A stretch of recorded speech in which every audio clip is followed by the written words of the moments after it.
Madam President. Senator from Idaho. Madam President, I rise in opposition to the resolutions that we have before us.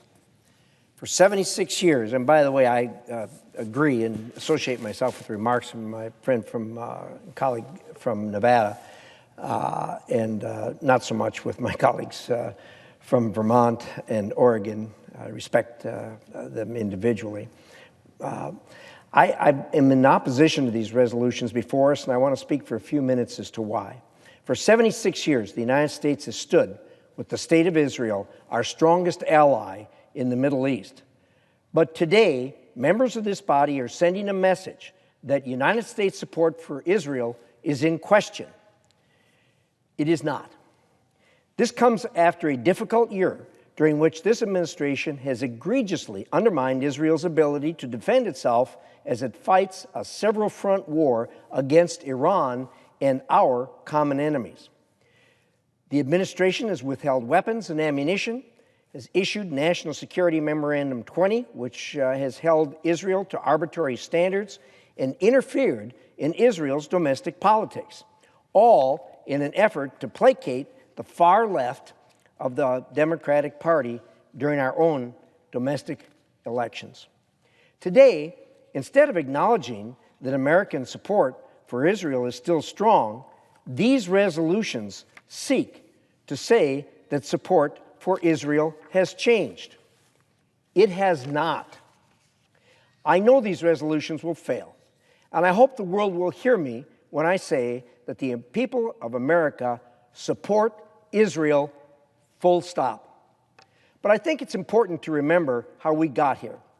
This administration foolishly thought we could get along with Iran and beg the Iranians to talk. When the Iranians refused, the administration released billions of dollars in frozen assets in an effort to buy the Iranians off.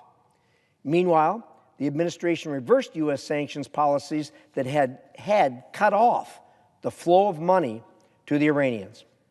The Iranian ghost fleet, which Tehran uses to evade sanctions, grew from under 80 ghost ships moving oil to now over 300 ships.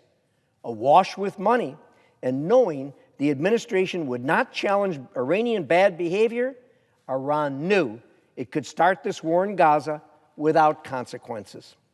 Rather than focus on Iran's behavior, these resolutions before us today are the predictable evolution of the administration's horrible and failed policies that seek to both appease critics of Israel and isolate the Jewish state in the international community at a time of its greatest need.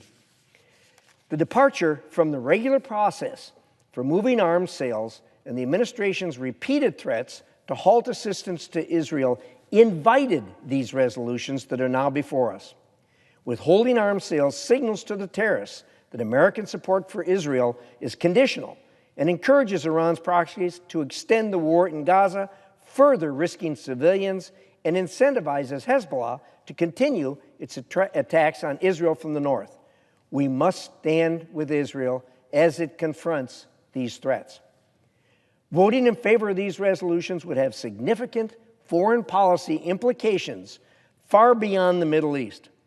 U.S. allies across the globe will lose confidence in the U.S. as a dependable security partner. Partners straddling the fence between the United States on the one hand and China and Russia on the other are watching this and watching closely. They will certainly draw the conclusion that the United States is a fickle friend and cannot be relied upon to follow through on its commitments in the hour of their greatest need.